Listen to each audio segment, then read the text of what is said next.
અનંત ઉપકારી અનંત કલ્યાણ કરનાર વાત્સલ્ય વસાવનારા તારક તીર્થંકર શરણ ભગવાન મહાવીર મહારાજાનું શાસન પામીને આપણા સૌનું એકમાત્ર અંગત કર્તવ્ય હોય તો આપણી જાતને વહેલી તકે બંધનમાંથી મુક્ત કરાવી, અને એ મુક્ત કરાવવાની સાધના પ્રભુની કૃપા થકી જ આપણને સૂઝે.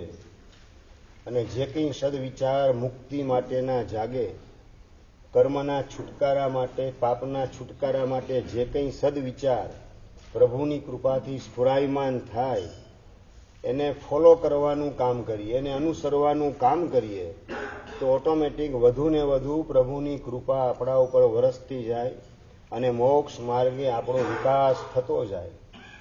અને એવી જ બંધનમાંથી છૂટવાની ભાવના થઈ. લગ્ન પ્રસંગે, સંસારી કાકાના લગ્ન પ્રસંગે ઘરમાંથી હું ભાગીને નીકળીને ક્યાં પહોંચ્યો તો? શંખેશ્વર.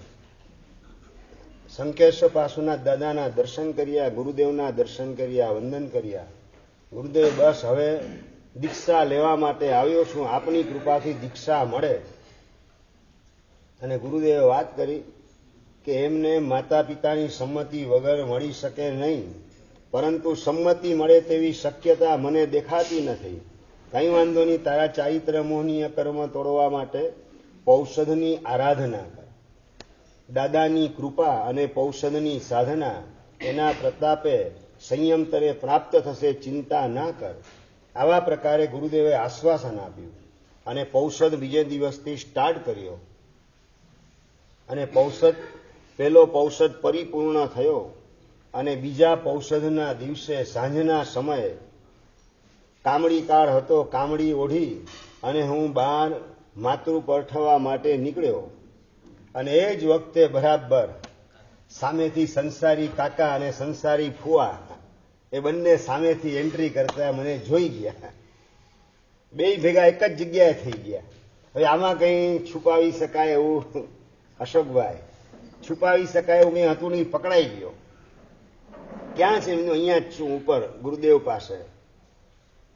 અને ગુરુદેવ પાસે આવ્યા, એમણે પણ વંદન કર્યા અને કીધું કે આ રીતે લગ્ન પ્રસંગ કાકાના, અને એ દિવસે એ જ રાતે આ ભાગી જાય સાહેબ, ઘરની અંદર કેવી હો હા થાય, ગામની અંદર પણ કેવી ચર્ચા થાય. આવનારા કાકી, એના માટે પણ લોકોના મનની અંદર કેવા પ્રકારનો વેમ ઉભો થાય. વેમ થાય ને પરેશભાઈ, શું વિચાર આવે? આમના પગલે ભત્રીજો ઘરમાંથી ભાગી ગયો. સાહેબ, આ બધું ઘરની અંદર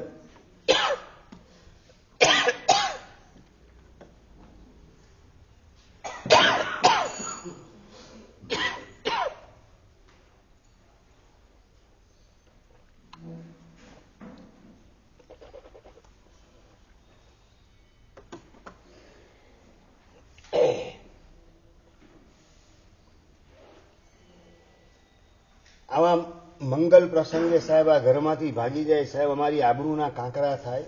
પ્રતિષ્ઠિત પરિવાર. આ બધી વાત ગુરુદેવે સાંભળી અને ગુરુદેવે વાત કરી કે અમે ભાગશાળી, એમને કંઈ કીધું નથી કે તું આ રીતે ભાગીને આવજે. પોતાની રીતે ભાગીને આવેલો છે. બસ સાહેબ, તો આપ જ એને સમજાવો કે હવે પાછો અમારી સાથે ઘરે આવે અને વ્યવસ્થિત વ્યવહારનું ભણવાનું બધું પૂરું કરે, વ્યવહારિક અભ્યાસ વગેરે પૂરો કરે, પછી દીક્ષા લેવી હોય તો અમે ક્યાં ના પાડીએ છીએ, પણ એક વ્યવહારિક અભ્યાસ તેનો પરિપૂર્ણ કરે. મેં કીધું કે કોલેજમાંથી ઉઠાડી દીધેલો છે અભ્યાસ, વ્યવહારિક પૂરી થવાની વાત કોઈ આવતી જ નથી આમાં. પરંતુ એ તારે બધું વિચારવું નથી, તારા પપ્પાનો વિષય છે. એ જે નિર્ણય કરે, અત્યારે એક વખત તું ઘરે ચાલ. આ ઘરની અંદર બધાના જીવ અદ્ધર થયેલા છે. ચર્ચા વગેરે ચાલી અને અંતે મને લઈ અને વેરાવળ તરફ એ લોકોએ ડગલા માંડ્યા. એમની સાથે હું પણ જોડાયો. શંખેશ્વર દાદા, એમના દર્શન વંદન કરી અને રડતી આંખે પ્રાર્થના કરી, બસ દાદા, આપના ઉપર મને ભરોસો છે, આપ જ મને દીક્ષા અપાવશો. મારા કોઈ કર્મના ઉદય, અંતરાય કર્મના ઉદય, ચારિત્ર મોહનો ઉદય, જેના કારણે દીક્ષા મેળવવાના બદલે પાછું મારે અહીંથી પાછા જવું પડે છે. ભગવાનને વંદન કરી પ્રાર્થના કરી એમની સાથે ઘરે પહોંચ્યો અને ઘરની અંદર આખું વાતાવરણ એકદમ ઉગ્ર થઈ ગયેલું હતું. એટલી વિવેક દ્રષ્ટિ પણ નથી કે ભાઈ આવા અવસરે ભાગવાના બદલે બીજો કોઈ અવસર પસંદ કરવો જોઈએ, પણ આ નિમિત્તે ઉગ્ર વાતાવરણ, પણ વાતાવરણની ઉગ્રતા વચ્ચે પહેલા જે માર પડતો હતો એ માર પડવાનો બંધ થઈ ગયેલો હતો. કારણ કે જેમ જેમ તમારો માર પડે તેમ સંસારની અસારતા મને સમજાતી જાય છે. સંસારના પાયામાં સ્વાર્થ રેડાયેલ છે અને સ્વાર્થ ઘવાય ત્યારે માણસ વિફરતા વાર લગાડતો નથી. આ પ્રભુની વાત, એના ઉપરની મારી શ્રદ્ધા વધુ ને વધુ દ્રઢ બનતી જાય છે.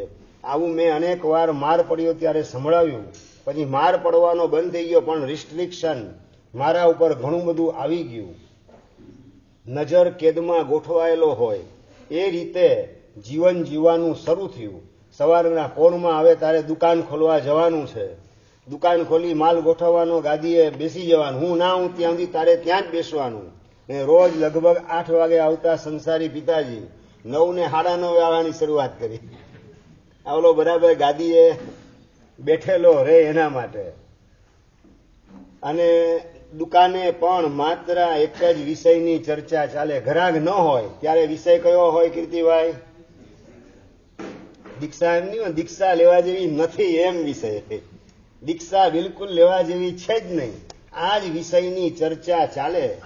અને એમના પણ મિત્ર હતા શશિકાંતભાઈ ને વસંતભાઈ, એ બધા પણ એની અંદર ટાપસી પુરાવાનું કામ કરે અને વાત કરે. નબળા પ્રસંગો ક્યાંક ખૂણે ખાંચરે બનેલા હોય એ બધા સમાચાર એમની પાસે પહોંચેલા હોઈને મને જણાવે, જો આ સમુદાયના આ મારા સાહેબને આમ કર્યું ને તેમ કર્યું.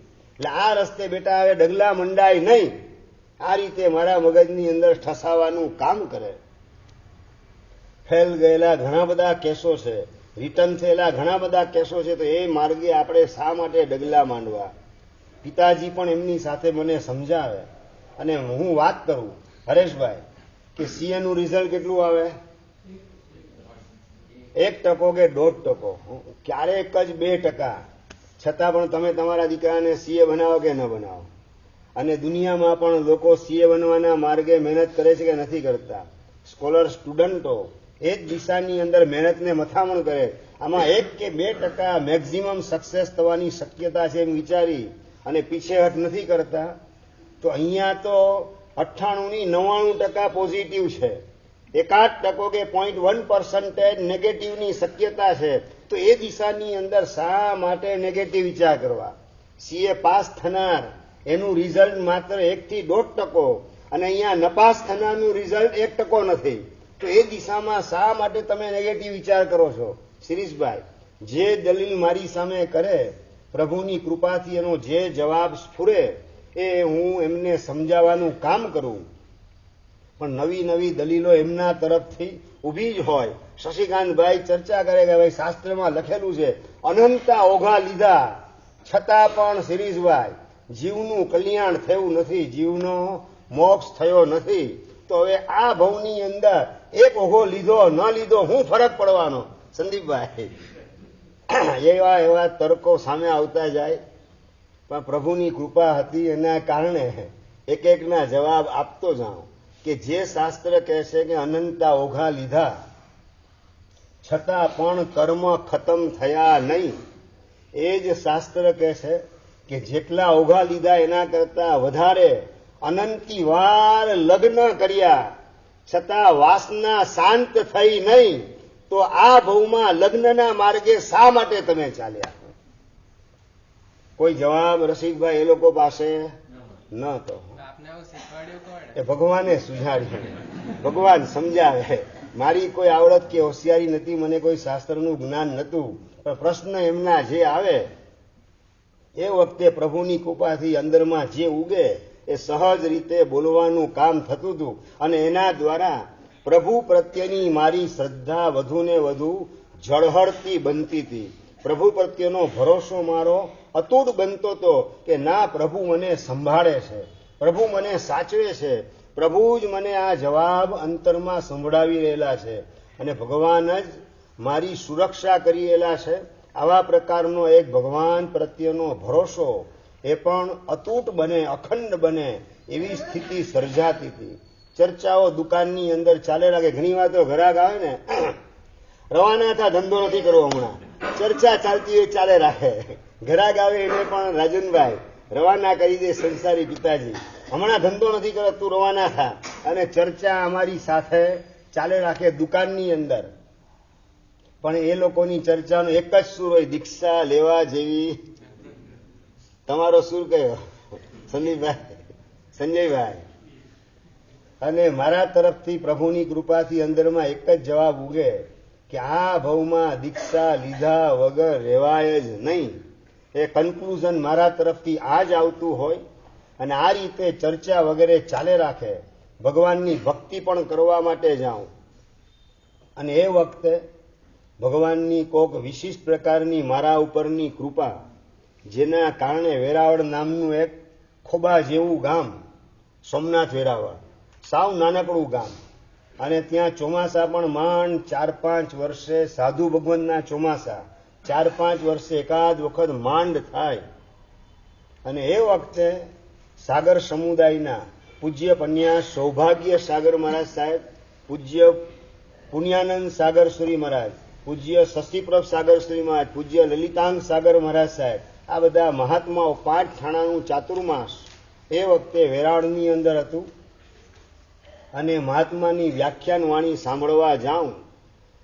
બીજા નંબરની અંદર લલિતાંગ સાગર મહારાજ સાહેબ, એમને હું વંદન કરવા માટે બેઠો. અને મારા સમાચાર તો હું પહોંચું એની પહેલા મારા સમાચાર બધે પહોંચી ગયા મહારાજ સાહેબ પાસે કે આ નરેશ નામનો છોકરો છે, દીક્ષાની ભાવના છે, એક વખત ભાગી ગયો તો. આ બધા સમાચાર પહોંચી ગયા હોય. અને મહારાજ સાહેબને વંદન કરવા માટે હું ગયો. મહારાજ સાહેબની પાસે સહજ બેઠો. અને એ વખતે મારે અજીત શાંતિ એ માંડ પરિપૂર્ણ થયેલી હતી. ગાથા ગોખવાનો મારો ક્ષરક્ષમ ઓછો, સમજવાનો ક્ષરક્ષમ ખરો પ્રભુની કૃપાથી, પરંતુ ગાથા ગોખવાનું જે આવે એ ગોખવાની પ્રેક્ટિસ નહીં, ને ગોખવામાં ગાથા ચડે નહીં. અજીત શાંતિની અંદર કુરુ જણ વય અથીણા ઉર નરીશ્વર આ ગાથા જે છે ને, સવારથી માંડીને સાંજ સુધી ગોખેલી. 1 2 દિવસ સુધી ગોખી. અને બીજે દિવસે માંડ કાચી પાકી મારા ગુરુ મહારાજને આ ગાથા સંભળાવેલી હતી. એટલે ગોખવાનો ક્ષરક્ષમ બહુ ઓછો. એટલે મહાત્માને વંદન કરી અને સાહેબને કીધું કે 2 પ્રતિક્રમણ પૂરા થઈ ગયા. 5 પ્રતિક્રમણની અંદર મારે અતિચાર બાકી છે, પણ ગુરુ મહારાજે કીધું અતિચારની કંઈ જરૂરત નથી, અતિચાર સિવાયનું કરજે. એટલે સાહેબ આપ કૃપા કરી અને મને નવસ્મરણની અંદર જે બાકી છે, તીજય પૌત વગેરે મંડાવો.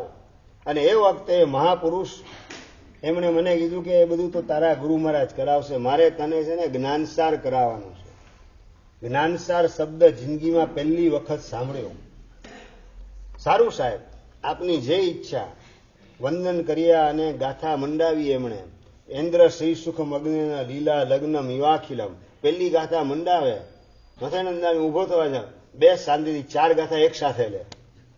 4 ગાથા મંડાવી. અને મને થયું કે આ 4 દિવસનો કોર્સ 1 દિવસની અંદર મારા સાહેબ આપી દીધો, પંકજભાઈ. પણ મને વાત કરી કે સામે બેસી અને ગોખવામાં સાહેબની સામે બેસી અને ગોખવાનું શરૂ કર્યું. અને સામાયિક પતે એની પહેલા 4 ગાથા પરિપૂર્ણ થઈ ગઈ. મારા જીવનનું એક અચ્છેરું કહેવાય એવા પ્રકારની ઘટના મને લાગતી હતી કે સાહેબની કૃપાથી મને આ ગાથા ઝડપથી ચડી ગઈ. ગાથા ગોખવાનો ક્ષરક્ષમ બહુ ઓછો, પણ એ મહાત્માની કૃપાના લીધે સામાયિક પૂરું થાય એની પહેલા 4 ગાથા પૂરી થઈ ગઈ, સંભળાવી દીધી. બીજી 4 ગાથા પાછી એ મહાત્માએ મંડાવી દીધી કે આવતીકાલે આવ ને તો ઘરે આ 4 ગાથા કરીને આવજે. સારું, તહતથી સાહેબ. બીજે દિવસે ગયો, 4 ગાથા સંભળાવી, અષ્ટક પરિપૂર્ણ થયું. અને બીજે દિવસે જે છે એમને વંદન કર્યા. બપોરના સમયે જવાનું સામાયિક કરવા માટે.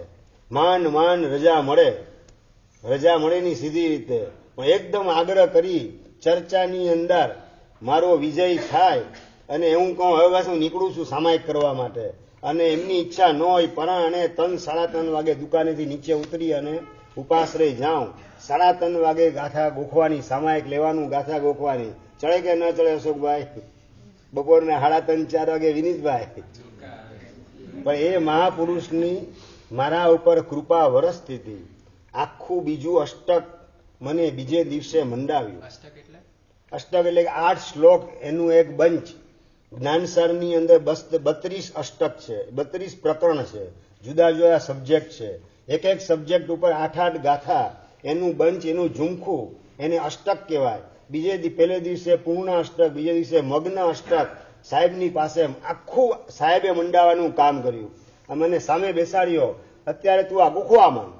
સામાયિકની અંદર બપોરે 3:30-4 વાગે જ્ઞાનસારનું બીજું અષ્ટક ગોખવાની શરૂઆત કરી અને સામાયિક પતે એની પહેલા આખું બીજું અષ્ટક પરિપૂર્ણ થઈ ગયું. એ સાહેબની મારા ઉપરની અપરંપાર કૃપા.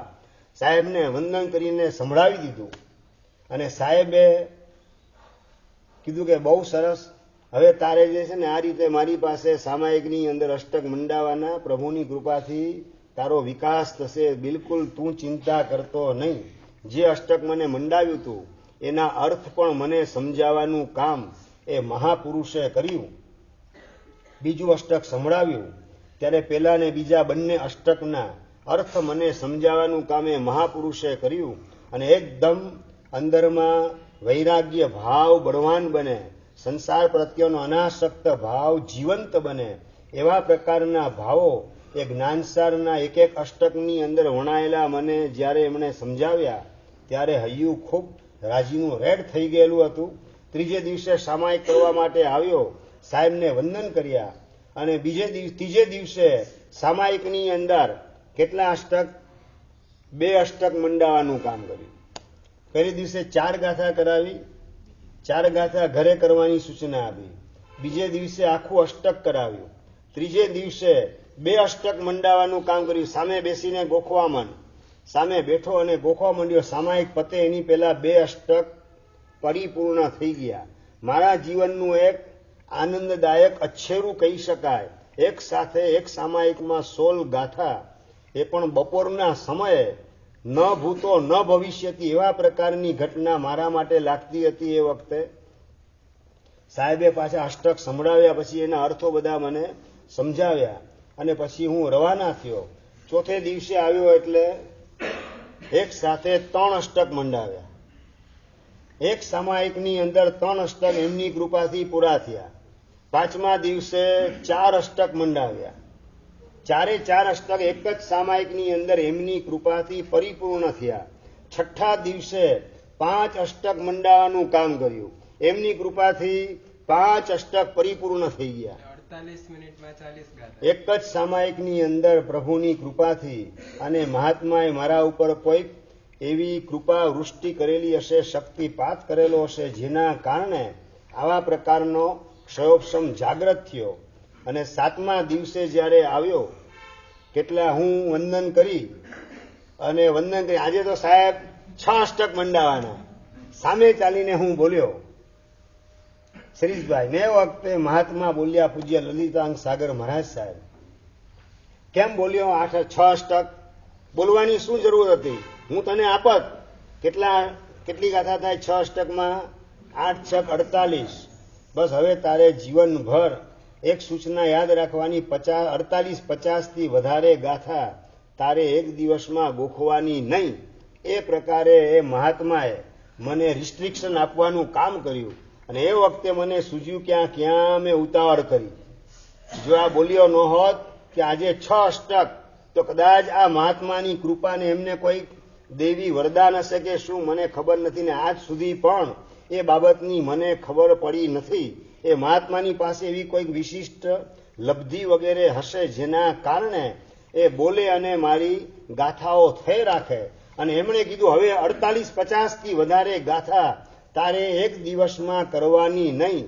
અને એમની કૃપાથી એક જ સામાયિકમાં 48 મિનિટનું સામાયિક અને 48 ગાથા કડકડાટ મોઢે કરવાનું કામ થયું. મારા જીવનમાં કોઈક સૌભાગ્યનો સૂરજ ઉગતો તેવું મને લાગતું હતું કે આ મહાત્માની કૃપા દ્રષ્ટિના લીધે એક સામાયિકમાં 48 ગાથા અને પછી રોજની 45-47 ગાથા એ મહાપુરુષ મંડાવતા હતા.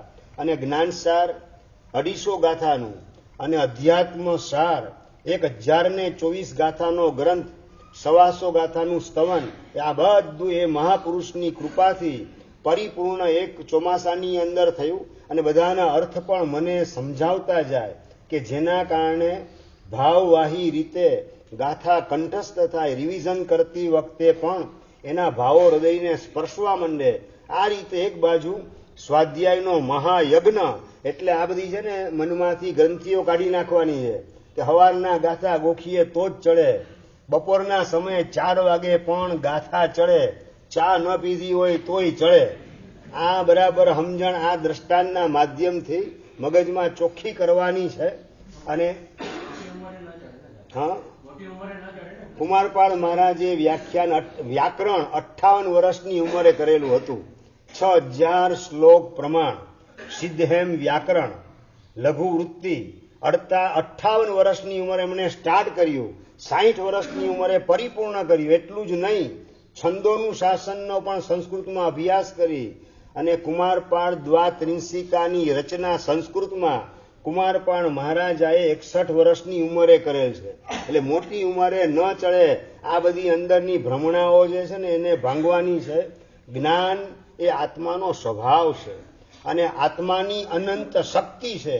બસ જરૂરત છે દેવગુરુ પ્રત્યેના સમર્પણ ભાવની અને આત્મકલ્યાણની ઝંખના. જેટલી બળવાન હોય તો ઉંમર સાથે જ્ઞાનને કોઈ લેવા દેવા રહેતા નથી. પૂજ્યપાદ 18 ભાષાના વિશારદ એવા જંબુ વિજયજી મહારાજ સાહેબ, એમણે 70 વર્ષની ઉંમરે નેપાળી ભાષા શીખવાનું કામ કરેલું હતું. કેટલી ઉંમરે? 70 વર્ષની ઉંમરે નેપાળી ભાષા એ મહાપુરુષ શીખેલા હતા. એટલે જ્ઞાનને ને ઉંમરને કોઈ બાદ નથી.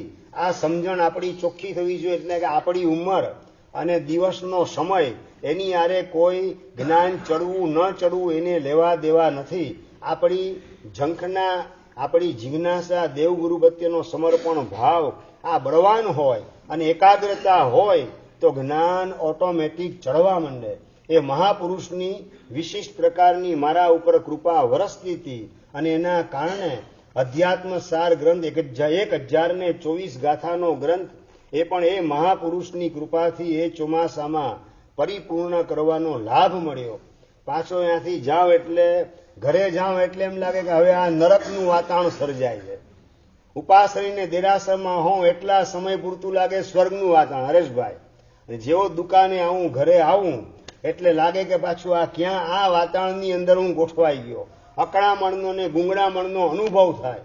સવારના પોરની અંદર દુકાને જવાનું અને એમ થાય કે મારો આ કિંમતી સમય સાધનાનો માત્ર આ વાસણને ગોઠવવાનો ને અહીંયા ગાદીએ બેસવાનું, કલાક 2 કલાક 3 કલાક આમ ને આમ મારો સમય બરબાદ થઈ રાખે છે. અંદરમાં વેદના. અને એ વખતે દુકાને ગાદીએ બેસીને પણ ધાર્મિક પુસ્તકનું વાંચન કરતો હોઉં. ઘરાક ના આવે ને ત્યાં સુધી વાંચન કરવાનું, ઘરાક આવે ત્યારે દુકાનનો માણસ સમજાવવાનું કામ કરે.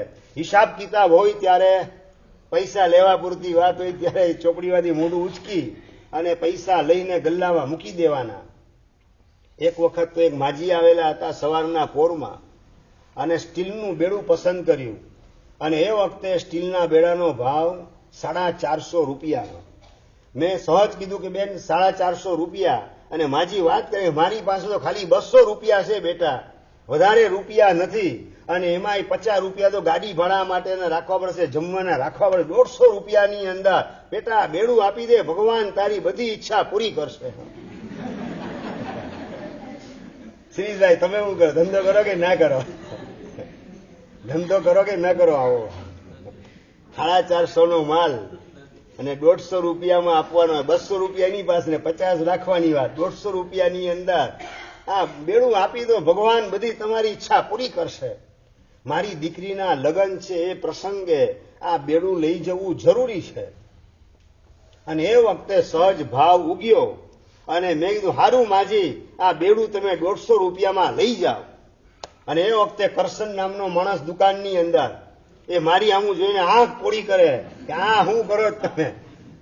એની આમું જોયા વગર માજીને કીધું, માજી આ બેડું લઈ જાઓ. અને ત્યાં બોલ્યા ને, ભગવાન તમારી બધી ઈચ્છા પૂરી કરે, બસ મને આશીર્વાદ આપો, મારી ઈચ્છા પૂરી કરે ભગવાન. અને માજી પાસે ગાદી ઉપરથી ઉભા થઈને ગયો અને માજીએ બે હાથે મને આશીર્વાદ આપ્યા, ભગવાન તમારી બધી ઈચ્છા પૂરી કરે, બસ મને તો બસ દીક્ષાની ઈચ્છા છે અને દીક્ષાની ઈચ્છા પૂરી થાય, એવા પ્રકારના ભાવ એ વખતે મનમાં કરેલા હતા. સંસારી પિતાજી દુકાને આવ્યા એટલે હું સીધો નીચે ઉતર્યો, પછી પૂજા માટે નીકળી ગયો અને પાછો જ્યારે આવ્યો બપોરે જમવા છોડાવવા, સમજી ગયા રાજનભાઈ, પેપર તો બધું ફૂટી જાય. અને કરશન નોકર દુકાનનો માણસ એને કરેલી વાત, જેવો હું દુકાને જમવા છોડાવવા માટે પહોંચ્યો અને એ વખતે સવારે બેડું વેચ્યું હતું તે? હા વેચ્યું હતું. કેટલામાં વેચ્યું? 150માં. કેટલામાં પડ્યા? વેચવાનું કેટલામાં ખબર છે ને? હા 450 આપણે વેચીએ છીએ. 450 બેડું 150માં અપાતું હશે. મેં કીધું કે 450 બેડું 150માં આપ્યું, એમાં આપણો બંગલો છે, એમાંથી આપણે કઈ ઝૂંપડામાં રહેવા આવી નથી જવું પડે એમ, અને એમને ઝૂંપડામાંથી બંગલો બની નથી જવાનો. આપણે હુકામ આટલું ટેન્શન કરવું? ચાલે હરામખોર, હવે કાલથી દુકાને આવતો નહીં. જીમીભાઈ હું સારું તહતથી હવે નહીં આવું. જમવા માટે છોડા આવેલો હતો, સીધો નીચે ઉતરી ગયો ને ઘરે પહોંચી ગયો. હવે આપની આજ્ઞાનું પાલન કરીશ, દુકાને હવે પગ ક્યારેય પણ મૂકીશ નહીં. એ આજની ઘડીને કાલનો દિવસ દુકાન છોડી એના પછી એક પણ દિવસ દુકાને ગયો નહોતો. અને ઉપાસ ભગવાનની ભક્તિ કરવા માટે સુમતીના દેરાસર, માયલાકોટનું દેરાસર, બંદર પાસેનું દેરાસર, વેરાવળની અંદર એ વખતે ટોટલ 3 દેરાસર હતા. પછી 4 થયા અને પછી 5 થયા, અત્યારે 5 છે. એ 3 દેરાસરમાં એક માયલાકોટ પાસે સુમતીના દાદાનું, અને બારકોટની અંદર ચિંતાણી પાસેના દાદા અને મહાવીર સ્વામી, એ 3 દેરાસર. એમાંથી હું પહોંચી જાઉં સવારના પોરની અંદર સુમતીના જ્ઞાલય બંદર પાસે. લગભગ એ દેરાસરમાં લોકોની અવર જવર બિલકુલ હોય નહીં. જે માંડવીમાં છે ને અજીતનાથ ભગવાનનું દેરાસર બંદર પાસે, ત્યાં તમે જાઓ તો લગભગ સવારે 7 વાગ્યાથી માંડીને 12 વાગ્યા સુધીમાં 5 માણસ પણ તમને જોવા મળે કે કેમ, એ પ્રશ્ન હોય. બસ એની જેમ સુમતીના દેરાસર સવારના પહોંચી જાઓ, બંદરનું દેરાસર, ગામથી દૂર દેરાસર, અંદરના ભાગમાં દેરાસર, લગભગ કોઈ વ્યક્તિ આવે નહીં, એટલે એકદમ શાંતિથી ભગવાનની ભક્તિ કરવાનો અનેરો લાભ મળે. અને સુમતીના દાદા એની પૂજા કરવાની, અષ્ટપ્રકારી પૂજા, બધા ભગવાનનો અભિષેકનો લાભ, અંગલુષણાનો લાભ, અને સાથે સાથે ભગવાનની કેસર પૂજા, અષ્ટપ્રકારી પૂજા, એની અંદર સવારે 7 વાગે ગયેલો હોઉં અને ક્યાં 8 વાગી જાય, 9 વાગી જાય, 10 વાગી જાય, 11, સાડા 11 વાગી જાય, 12 વાગી જાય, દેરાસર માંગલિક થાય ને દરવાજો બંધ થવાનો અવાજ આવે ને ત્યારે મને ખ્યાલ આવે કે હવે દેરાસર માંગલિક થવાની તૈયારી છે. 5-5 કલાક, 5.5 કલાક ભગવાનની ભક્તિની અંદર ભીંજાતા હૃદયે ખોવાઈ જવાની એક ઉજળી તક પ્રભુની જ કૃપાથી પ્રાપ્ત થઈ. અને એ એક પૂજા કરું, દીપક પૂજા કરું ને દીપક મારા હાથમાં હોય અને ભગવાનની દીપક પૂજાના દુહો બોલીને બસ પ્રભુ આ સમ્યક જ્ઞાનનો પ્રકાશ મારા જીવનમાં પથરાય. આ સંસારમાં કાંઈ માલ નથી, કંઈ દમ નથી, બધું અસાર છે. એની પાછળ અમૂલ્ય માનવ ભાવ, અનંત કાળે મળેલો માનવ ભાવ વેડફવા જેવો નથી. બસ આવો સમ્યક જ્ઞાનનો પ્રકાશ મારા અંતરમાં સતત પથરાતો રહે, એવી મારા ઉપર કૃપા વરસાવજો. એ ભગવાનને પ્રાર્થના કરતો ને અહીંયા તો પેટાવેલો દીવો ક્યારે ઓલવાઈ જાય ખબર પડે નહીં. જ્યારે મારી ભાવના પૂરી થાય દીપક પૂજાની, પછી જોઉં તો ખ્યાલ આવે કે દીવો તો ક્યારનો ઓલવાઈ ગયેલો છે. ધૂપ પૂજાની અંદર જોડાયેલો હું, ધૂપ પૂજા હાથમાં, અને અમે ધૂપની પૂજા કરીએ રે ઓ મન માન્યા મોહનજી. ધૂપ પૂજાના ભાવની અંદર જોડાયેલો હોઉં, બસ પ્રભુ આ ધૂપ સળગીને પણ સુવાસ ફેલાવે છે. એમ આપે સહન કરી ઉપસર્ગ પરિસ, સહન કરીને પણ જગતના જીવોને શાસનની સ્થાપના કરી અને કરુણાની સુવાસ ચારે બાજુ ફેલાવી, પરોપકારની સુવાસ પ્રભુ આપે ફેલાવી, અનંત સદગુણ એની સુવાસ અંતરમાં પ્રગટાવી. બસ પ્રભુ આપના જેવું સદગુણને પ્રગટ કરવાનું સૌભાગ્ય મારું ક્યારે પ્રાપ્ત થશે? ક્યારે હું પણ પરોપકારની સુવાસ મારા જીવનમાં ફેલાવું અને એના માટે સૌથી પહેલા આત્મકલ્યાણની સુવાસ, સદગુણોને પ્રગટ કરવાની સુવાસ, આ દિશાની અંદર ક્યારે આગળ વધીશ એ ભગવાનને હાથમાં ધૂપની સ્ટીક હોય અને પ્રાર્થના કરતો હોઉં. અને ઘણીવાર તો આંગળી દાજી જાય ત્યારે ખ્યાલ આવે કે ધૂપ સ્ટીક પતી જવા આવી છે. બપોરે જમતી વખતે રોટલીના ટુકડા પણ હાથેથી થઈ શકે નહીં કીર્તિભાઈ, કારણ કે આંગળી ત્રણેય દાજી ગયેલી હોય. આ 3 આંગળીમાં પકડેલી હોય, અંગૂઠો ને પેલી 2 આંગળી એ દાજે એટલે ત્રણેય ભેગી દાજે. પછી ખ્યાલ આવે કે આ તો ધૂપ સળી પતી ગઈ છે. અને દાજેલી આંગળીના કારણે વાપરવામાં પણ તકલીફ પડે એવા દિવસો હતા.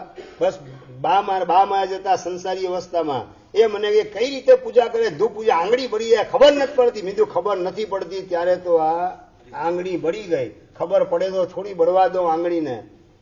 પણ આ રીતે પ્રભુની પૂજાની અંદર અને ભક્તિ કરતા કરતા એક ભગવાનની 9 અંગે પૂજા કરવાની અંદર લગભગ 2 કલાક જેટલો સમય ક્યાં પસાર થઈ જાય ખબર પડે નહીં. માત્ર એક જ ભગવાન, એની 9 અંગે પૂજા કરવાની અંદર એ પૂજા કરતા કરતા જાણે કે બસ પ્રભુ એક પાવર હાઉસ છે અને એમાંથી દિવ્ય શક્તિનો સંચાર, દિવ્ય ચેતનાનો સંચાર મારામાં થઈ રહેલો છે.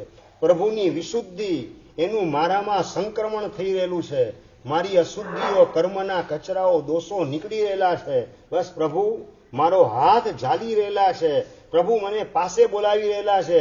ને અંગૂઠે, ભગવાનના અંગૂઠે ચરણ કમલની અંદર મૂકેલી આંગળી, ઘણીવાર તો રીતસર અનુભવેલું હોય, આંગળી આમ ચોટી ગઈ છે એવું લાગે, આંગળી ત્યાંથી ખસી શકે નહીં એવી આંગળી જાણે કે ચોટી ગઈ હોય. અને ભગવાન જાણે કે પોતાની શક્તિનું મારામાં સંક્રમણ કરેલા હોય, દિવ્ય શક્તિનો સંચાર કરેલા હોય એવી અનુભૂતિની અંદર પરમાત્માની પૂજામાં ક્યાં 4-5 કલાક પસાર થઈ જાય.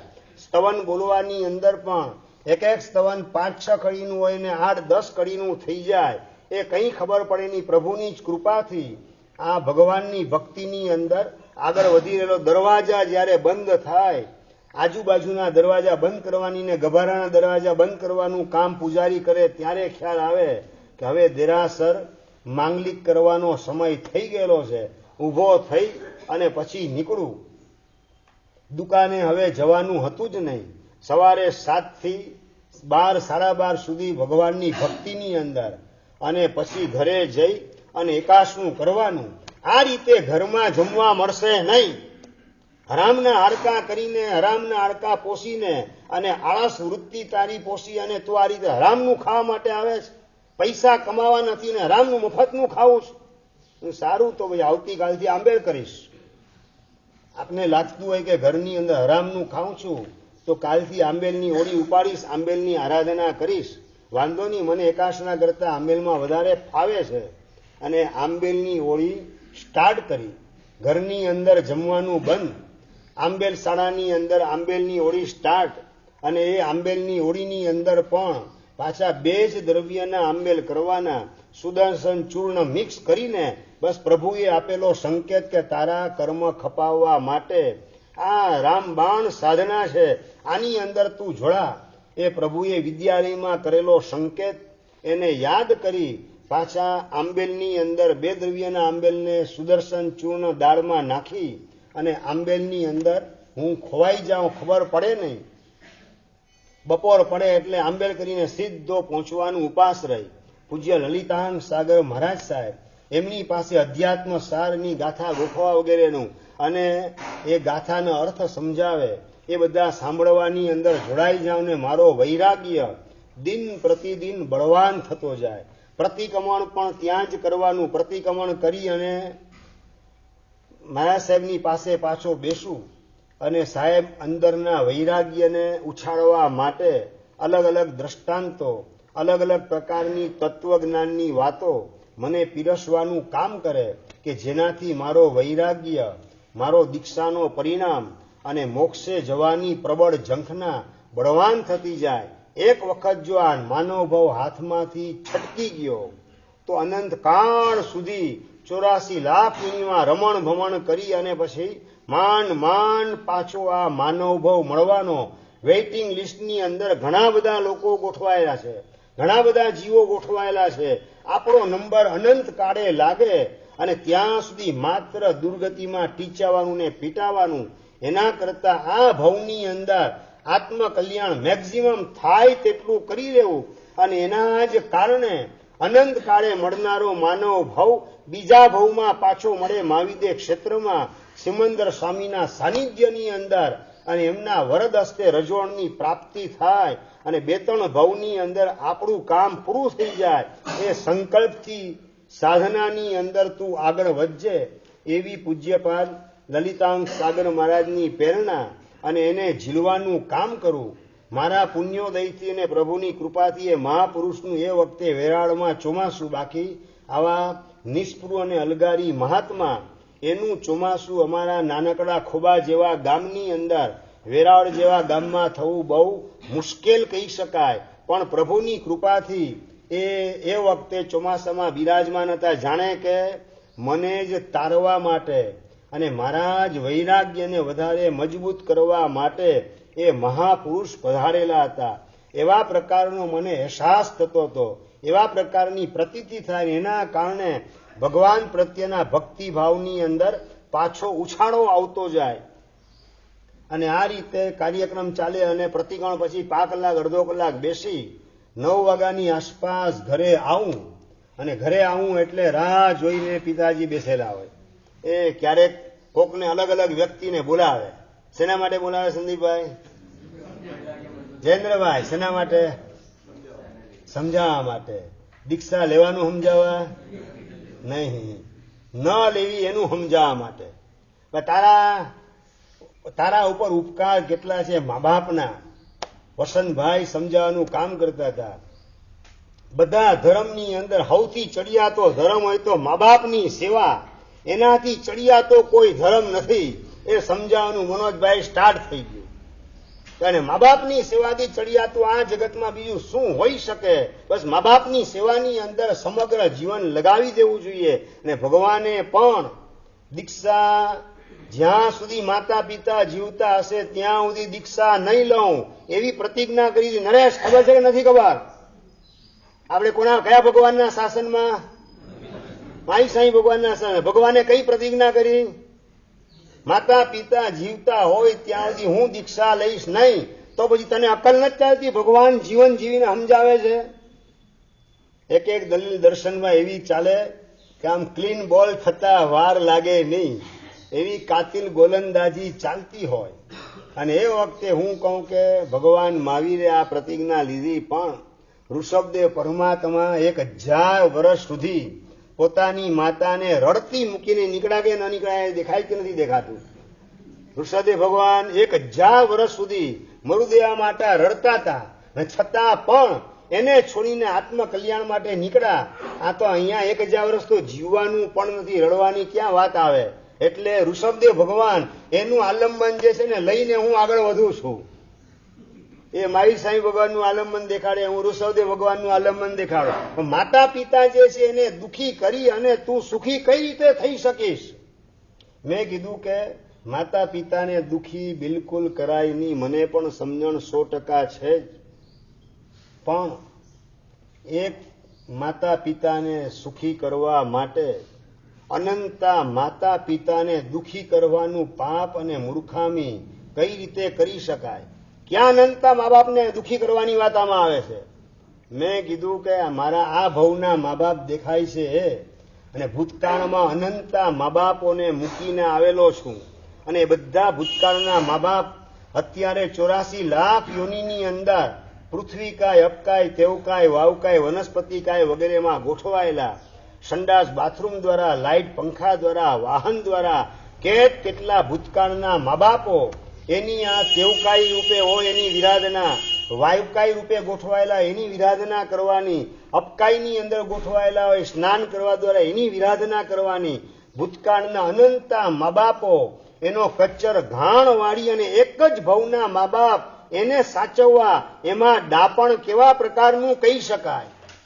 પ્રભુની કૃપાથી જે સૂચતું હતું એ બોલવાનું કામ કરતો હતો અને એ લોકો પણ કલ્પના કરી શકતા નહોતા કે આ પ્રકારનું તત્વ જ્ઞાન આના અંતરમાં ઉગેલું હશે અને પ્રભુની કૃપાથી બધું અંતરમાં ઉગતું હતું અને બસ આ એક પણ જીવની મારે હિંસા કરવી નથી.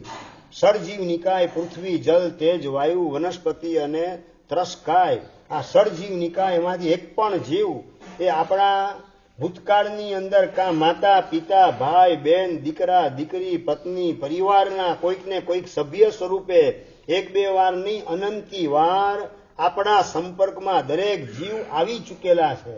તો માત્ર આ ટેમ્પરરી સંબંધ આ ભવના 70, 80, 90 વર્ષના અને એના ખાતર ભૂતકાળના અનંતા ભવોની અંદર અનંતી વાર એક એકને મા બાપ ભાઈ બહેન વગેરે બનાવેલા છે.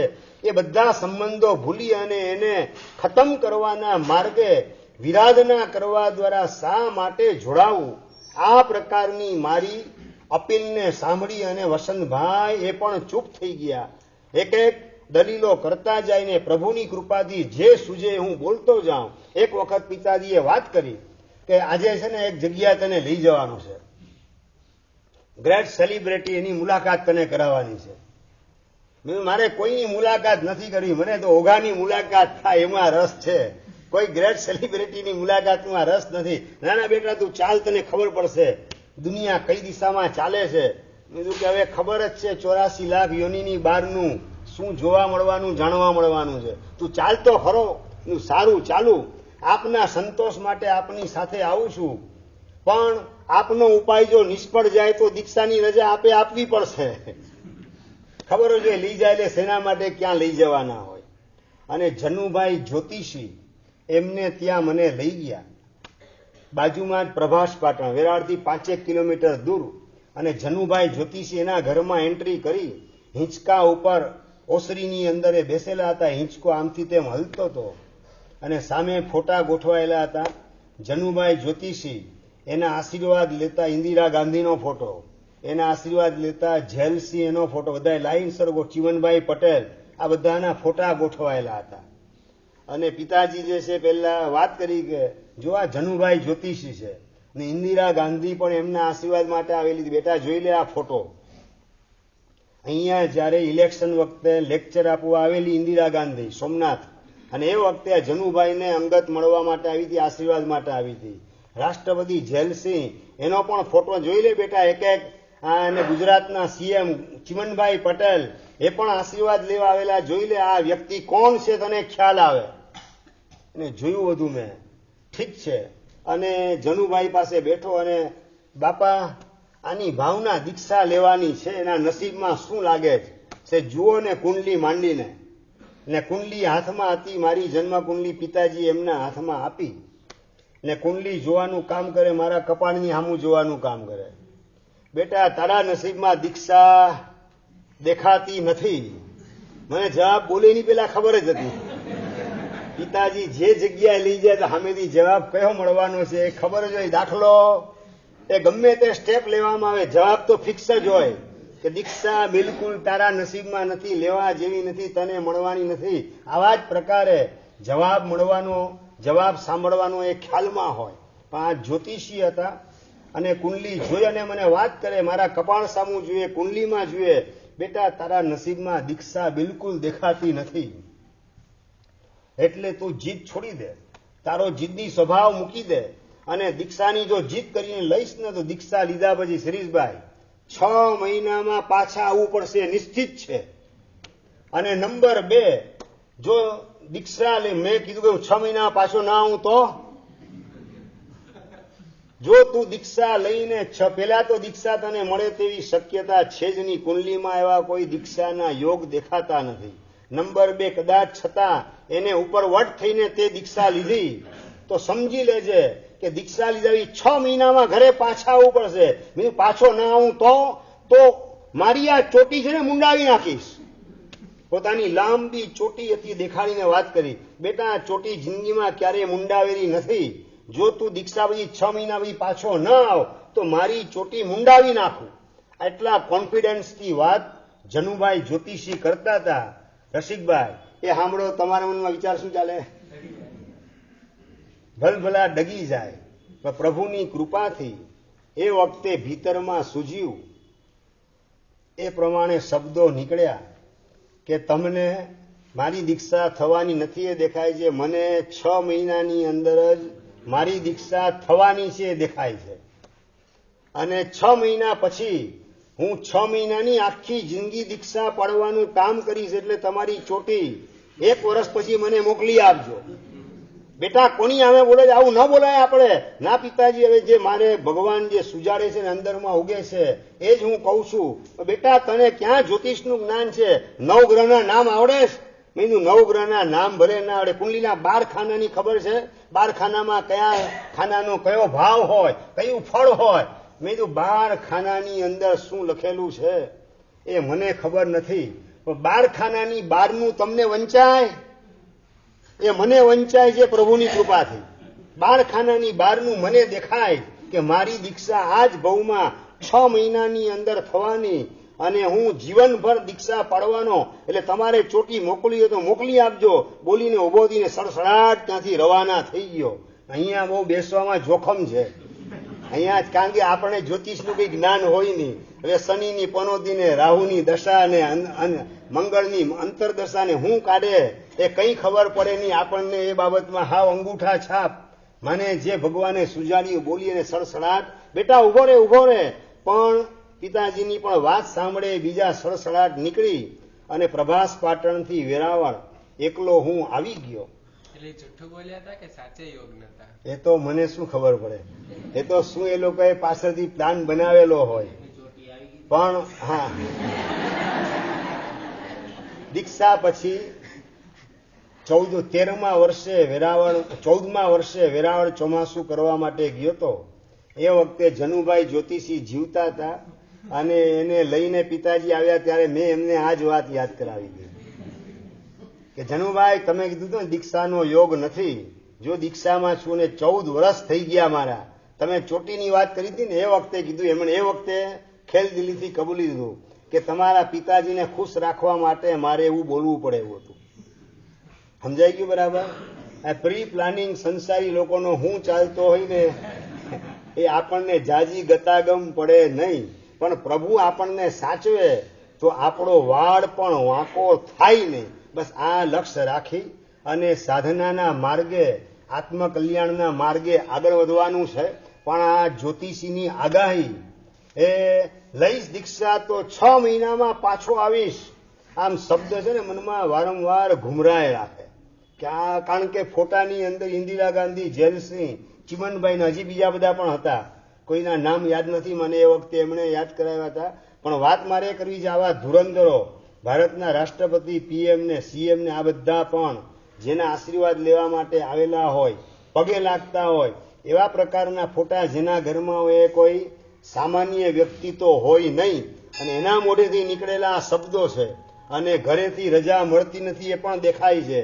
એટલે શંકેશ્વર ગયો તો પણ દીક્ષા મળી નથી. એટલે પાછું વારંવાર પછી ઓલો શબ્દો આમ ઘુમરાય રાખે, તારા નસીબમાં દીક્ષા નથી, દીક્ષા મળશે નહીં, જઈશ તો પાછું 6 મહિના પાછું આવવું પડશે. એ પાછું ક્યારેક યાદ આવે ત્યારે અંદર થોડો ડિસ્ટર્બ થાઉં, પણ પાછો ભગવાનની ભક્તિની અંદર જોડાઈ જાવ. ના પ્રભુ, અશક્યને પણ શક્ય કરનાર આપ હાજર છો, તો મારે પછી બીજાની ભવિષ્યવાણી એને બહુ મગજમાં લેવી નથી. આવા પ્રકારના ભાવથી ભગવાનની ભક્તિની અંદર ઉલ્લાસથી પાછો જોડાઈ જાઉં. અને એમ કરતા ચોમાસું પરિપૂર્ણ થયું. ચોમાસી 14નો દિવસ, કારતક સુદ 14નો દિવસ આવ્યો. અને એ વખતે મેં કીધું કે ચોમાસાના 4 મહિના તો અમે દીક્ષા મળવાની નથી, એટલે અહીંયા જ રહેવું પડશે. એટલે રહ્યો.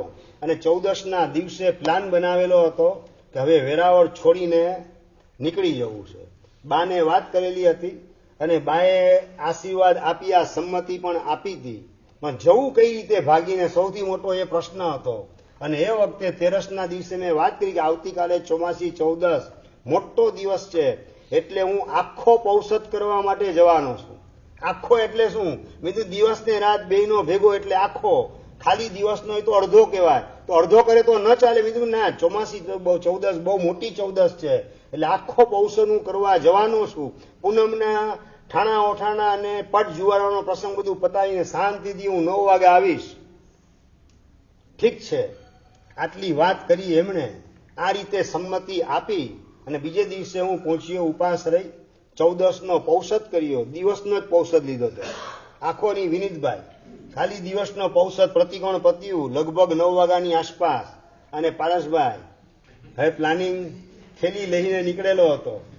બસ ગાડીવાળાના પૈસા પણ મારી પાસે હતા, બા પાસેથી મળેલા હતા. એ લઈ અને સીધો ઉપાસરીનો પાછલો દરવાજો, ત્યાંથી પાછળનો રસ્તો જે છે શાક માર્કેટ વાળો થઈને નીકળે સોની બજારનો, એ પાછલા રસ્તાથી થઈ કોઈને ખબર ન પડે એ રીતે. ગામમાં કોક જોઈ ગયું પાછું તો ઉપાધિ. એટલે ચૂપચાપ સાયલન્ટલી શાલ ઓઢીને અને કાળા ચશ્મા પહેરીને અને થેલી અંદર દબાવીને નીકળો ચૂપચાપ. સાની ધીમે ધીમે ચાલતા બસ સ્ટેન્ડ પહોંચી અને ત્યાંથી સીધો પહોંચ્યો અમદાવાદ. ગુરુદેવનું ચોમાસું એ વખતે પાલનપુરની અંદર હતું. પાલનપુરમાં ગુરુદેવ બિરાજમાન હતા. વિક્રમ સંવત 2038ની સાલ. અને પાલનપુર પહોંચ્યો સવાર. અહીંયા અમદાવાદથી સીધો પહોંચ્યો પાલનપુર. ગાડી બદલી અને અમદાવાદથી ગાડી બદલીને પાલનપુરની બસ લીધી અને એની અંદર સીધો પહોંચ્યો પાલનપુર. પાલનપુર ઉપાસ રહી ગયો તો ગુરુદેવ તો ઠાણા ઓઠાણાના હિસાબે દૂર ગયેલા હતા, 1 કિલોમીટર દૂર. ત્યાં તપાસ કરીને પહોંચ્યો. પટ જુહારવાનું કામ પતી ગયું હતું. ગુરુ મહારાજ બિરાજમાન હતા. ત્યાં જઈને વંદન કર્યા. સાહેબ બસ ચોમાસું પતી ગયું, હવે આપ સાહેબ દીક્ષા આપો. દીક્ષા નહીં આપો તો પાછા મને ઘરે લઈ જશે, એટલે આપ કૃપા કરો મારા ઉપર. નરેશ તું આવી ગયો? બોલ્યા હા સાહેબ આવી ગયો. હવે દીક્ષા વહેલી તકે, હવે આજથી દીક્ષા ખુલ્લી થઈ. મને દીક્ષા આપવા દ્વારા દીક્ષાનું ઓપનિંગ આપના હાથે કરો આ વર્ષનું. હજી તું શાંતિથી કપડાં ઉતાર, નાસ્તો કરી આવ, પછી આપણે બેસીએ શાંતિથી વાત કરીએ. ગુરુમાનને વંદન કરી નૌકાશી કરવા ગયો. ત્યાંથી સીધો પલ્લવિયા પાર્શ્વનાથ. પરમાત્મા 108 પાર્શ્વનાથ ના આવે. એ પાર્શ્વનાથ દાદા, પલ્લવિયા દાદા, એની ભક્તિ વગેરે કરી અને 11 વાગ્યાની આસપાસ ગુરુદેવની પાસે પહોંચ્યો. તારા પિતાજી રજા આપે જ કે નથી આપતા? નથી આપતા માટે તો ભાગીને આવ્યો. રજા આપતા તો એમને લઈને આવત. પણ ઉતાવળા સો બાવળા, ધીરા સો ગંભીર. થોડી ધીરજ રાખ, ધીરજના ફળ મીઠા, સૌ સારાવાના થશે. તારી આટલી સરસ મજાની ભાવના છે તો ચોક્કસ પિતાજી તને સંમતિ આપશે. અને પિતાજીનો આમાં કોઈ વાંક નથી. તારા પોતાના અંતરાય કર્મ ઉદયમાં છે માટે પિતાજી ના પાડે છે. અંતરાય કર્મ તારા દૂર થશે તો પિતાજી જ હા પાડવાનું કામ કરશે. એટલે એના પ્રત્યે મનમાં દ્વેષ કે દુર્ભાવ ન થાય એની જાગૃતિ રાખજે. અને દીક્ષા માટે તપ, ત્યાગ, પૌષધ, સામાયિક, નવકારનો જાપ, આ બધી આરાધનાની અંદર જેટલું આગળ વધાય એટલું આગળ વધજે. તારા કર્મ ઢીલા થશે તો પિતાજી 100% તને રજા આપશે, ચિંતા ના કરતો. ગુરુદેવે આશ્વાસન આપ્યું. ગુરુદેવના સાનિધ્યની અંદર રહ્યો અને આ બાજુ ઘરે તપાસ શરૂ થઈ. 9 વાગ્યા પછી ઘરે ન આવ્યો. એટલે ચારે બાજુ તપાસ શરૂ થઈ. ક્યાંય ઉપાશ્રયમાં હતો નહીં, રાતના પૌષધમાં પણ હતો નહીં. સમાચાર મળી ગયા એટલે ખ્યાલ આવી ગયો ભૂત ક્યાં હોય પીપળે. સંજયભાઈ આ ગયો હશે ક્યાં? એના ગુરુની પાસે જ ગયો હશે. અને ગુરુદેવનું ચોમાસું પાલનપુર, એ સમાચાર એ લોકોએ મેળવી લીધા. અને સંસારી પિતાજી ખુદ અને એમના મિત્ર એ વેરાવળથી સ્પેશિયલ ગાડી કરી, ટેક્સી કરી અને સીધા પાલનપુર આવ્યા. બીજે દિવસે સવારના પોરની અંદર આખી રાત ડ્રાઇવિંગ કરી. સવારના પોરની અંદર કારતક વદ એકમનો દિવસ અને સવારના પોરની અંદર પધારીને આવીને જે ફાયરિંગ થયું શરીશભાઈ, જે બોમ્બાડી આખો ઉપાસ રહી ગાજે એટલા મોટા અવાજે પિતાજીએ મોટા ગુરુદેવ, દાદા ગુરુદેવ પૂજ્યપાદ ભુવનબાનુ સુરેશ્વરજી મહારાજ સાહેબ એમને ખખડાવવાનું કામ કર્યું. ને એ વખતે પૂજ્ય સરસ્વતી લબ્ધ પ્રસાદ રત્ન સુંદરસુરી મહારાજ સાહેબ મુનિ અવસ્થામાં હતા. પૂજ્યપાદ જય સુંદરસુરી મહારાજ સાહેબ, મારા વિદ્યા ગુરુદેવ, એ પણ મુનિ અવસ્થામાં હતા. એ બધા આવી ગયા અને વાત કરે કે ભાઈ તમારા દીકરાને અમે ક્યાં બોલાવેલો છે, તમે હાચવી નથી શકતા તમારા દીકરાને, માટે અહીંયા આવે. તમે સારી રીતે હાચવો તો ઉપાસનીમાં શા માટે પગ મૂકે તમારો દીકરો? હેલ્ફેલ શબ્દ ગુરુદેવની સામે શા માટે બોલો છો? રત્ન સુંદરસુરી મહારાજ સાહેબ એમણે સમજાવવાનું કામ કર્યું. ને એ વખતે થોડા પિતાજી ઠંડા પડ્યા અને કોઈ પણ હિસાબે દીકરો માને અમે ક્યાં તમારો દીકરો બાનમાં રાખેલો છે, અમે દીકરાને પૂરેલો રૂમમાં પૂરેલો નથી, સાંકળથી બાંધેલો નથી, અમે બોલાવેલો નથી, અમે એક પત્ર પણ લખેલો નથી કે એક ફોન પણ એને બોલાવવા માટે કરેલો નથી. તમે એને પ્રેમથી સાચવી શકતા નથી, માટે અહીંયા આવે પ્રેમથી એને સાચવો, પ્રેમથી એને આરાધના કરવા દો. તો શા માટે તમારો દીકરો અહીંયા આવે? રત્નસુંદર સ્વામીમાં જે શબ્દો સમજાવ્યા અને થોડા પિતાજી શાંત પડ્યા. વાત તો સાચી છે, મહારાજે કંઈ બોલાવ્યા નથી. અમારી કોઈ ટપાલ હોય તો દેખાડો. ટપાલ તો કોઈ હતી નહીં, ફોન પણ કોઈ આવ્યો નહોતો, કારણ કે ગરજ એ લોકોને હતી. મેં કીધું મને ગરજ છે દીક્ષાની, એ લોકોને આટલો મોટો સમુદાય છે, એમને તો હું દીક્ષાનો એટલે મને સાચવવાની જવાબદારી વધવાની છે. એમાં એમનો સ્વાર્થ શું હોય? સ્વાર્થ મારો છે આત્મકલ્યાણનો. એ લોકોની એકેય ટપાલ નથી આવી, એકેય ફોન નથી આવ્યા. મેં પોતે જ મારી જાતે પ્લાન બનાવ્યો દીક્ષા માટેનો. હું મારી ઈચ્છાથી આવેલો છું, પણ મારે દીક્ષા તને આપવી નથી. અને કહી દીધું મોટા સાહેબને કે મારા દીકરાને તમારે ભૂલે ચૂકે પણ દીક્ષા આપવાની હતી, બાકી એનું પરિણામ સારું નહીં આવે. રત્નસ્વામી કે આનું પરિણામ સારું કે ખરાબ એ તો ઉપરવાળો જાણે છે, પણ ગુરુ મહારાજને હેલફેલ આ રીતે આક્રોશમાં બોલવા દ્વારા ગુરુ મહારાજની તમે આશાતના કરીને તમે તમારા ભવિષ્યને બગાડી રહેલા છો, એનું તમને ભાન છે કે નહીં?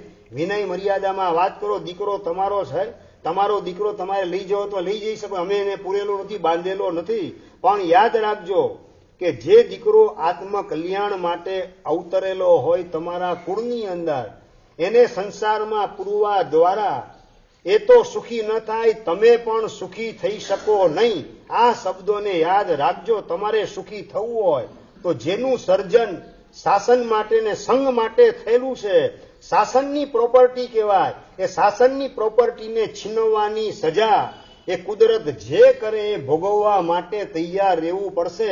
આટલું યાદ રાખજો. બાકી દીકરો તમારે લઈ જવો હોય તો લઈ જાઓ, અમારી કોઈ મનાઈ નથી. હું જવા તૈયાર નહીં. ગુરુદેવ મૌન બેસેલા હતા અને પિતાજી કે હું દીકરાને લીધા વગર રહું નહીં. રકજક ચાલી લાંબો સમય પછી તો હું અને પિતાજી ચર્ચા કરતા હતા. મહાત્માઓ બેસેલા હતા ને રત્નસ્વામી કે જુઓ આ તમારો દીકરો તમને કહે છે, તમે એને સમજાવી શકતા નથી. હવે તમે એને સમજાવી નથી શકતા તો પછી અહીંયા આવે એમાં નવાઈસી છે, બધી સમજાવવાની વાત કરી. પણ અંતે છેલ્લે સાંજે લગભગ 4 વાગ્યાની આસપાસ મને લઈ અને પિતાજી ત્યાંથી નીકળ્યા. રડતી આંખે ત્યાંથી વિદાય લેવાનું કામ કર્યું. ગુરુદેવને વંદન કરી આશીર્વાદ લીધા. ગુરુદેવના આશીર્વાદ કે વંદન પિતાજીએ કરેલા નહોતા, આશીર્વાદ લીધા નહોતા, એમને નીકળ્યા. હું ગુરુદેવને વંદન કરીને નીકળો. બસ ગુરુદેવ એવી કૃપા વર્ષાવો, હું આવું એટલે હવે વહેલી તકે મને દીક્ષા આપજો. આવું ગુરુદેવને શાંતિથી ધીમેથી કહી પિતાજી થોડે દૂર દરવાજા પાસે ઉભેલા હતા. એમની સાથે હું રડતી આંખે પાલનપુરના ઉપાશ્રયમાંથી નીકળો અને આ બાજુ ઉપધાનની આરાધના પણ ચાલી રહેલી હતી. એટલે ઉપાશ્રયના બદલે સોસાયટી એરિયાની અંદર હતા. સોસાયટીનું એ મકાન હતું અને ત્યાં ઉપધાનના આરાધકો એની પણ ક્રિયા ચાલે. ઉપધાનના આરાધકો પણ આ ચર્ચા સાંભળવા માટે ઘણા આવી ગયેલા હતા. બધા મેં વિદાય લીધી પિતાજીની સાથે. બધા પોતપોતાના સ્થાને ગયા અને હવે કઈ રીતે દીક્ષા મળે, કઈ રીતે મારે અહીંયા આવવું ને કઈ રીતે મારું ઠેકાણું પાડવું, એની પઝલ મનની અંદર હતી. ને એ વખતે પિતાજીએ વાત કરી, જો બેટા તું ભાગીને આવ્યો ને, અમે કેટલા કલાક પછી આવ્યા? 24 કલાકે આવ્યા. જો તારા નસીબમાં દીક્ષા હોત ને, તારા ગુરુએ તને દીક્ષા આપી દીધી હોત. પણ જનુભાઈ જ્યોતિષીએ કીધું તો યાદ છે કે નહીં બેટા? તારા નસીબમાં દીક્ષા નથી એટલે દીક્ષા મળશે જ નહીં. શા માટે ધમ પછાડા કરે? જો બીજી વાર તું ભાગ્યો, પેલી વાર ભલે ન મળી દીક્ષા, બીજી વાર તો મળી જ જાય ને. ગુરુ તને ઓળખે, કેમ દીક્ષા તને ના આપી? તારા નસીબમાં નથી. આકાશ પાતાળ એક કરને તોય તને દીક્ષા મળશે નહીં. હવે આ ધમાલ બંધ કરી અને શાંતિથી દુકાને ગોઠવાઈ જા.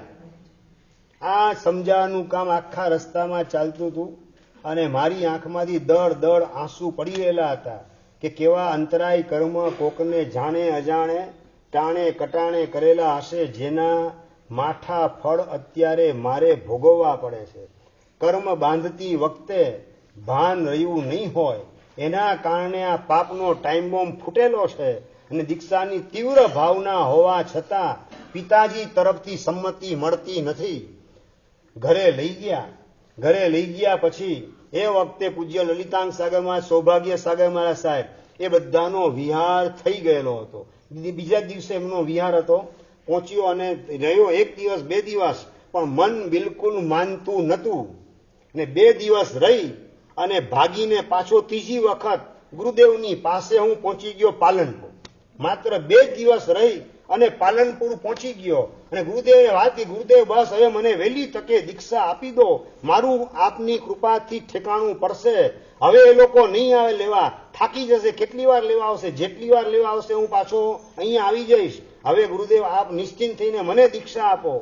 ગુરુદેવ કે વાત એક કામ કર, પૌષદની આરાધના કર, અત્યારે ઉપધાન ચાલી રહેલા છે, એ ઉપધાનની સાથે તારી આરાધના પૌષદની ચાલુ રાખ અને અભ્યાસ વગેરે કર, સ્વાધ્યાય કર, તારા કર્મ તૂટશે એટલે રજા મળશે, ચિંતા ના કરતો. પણ ચાલુ ઉપધાને અત્યારે દીક્ષા આપીએ તો પ્રોબ્લેમ ઉભો થાય એમ છે.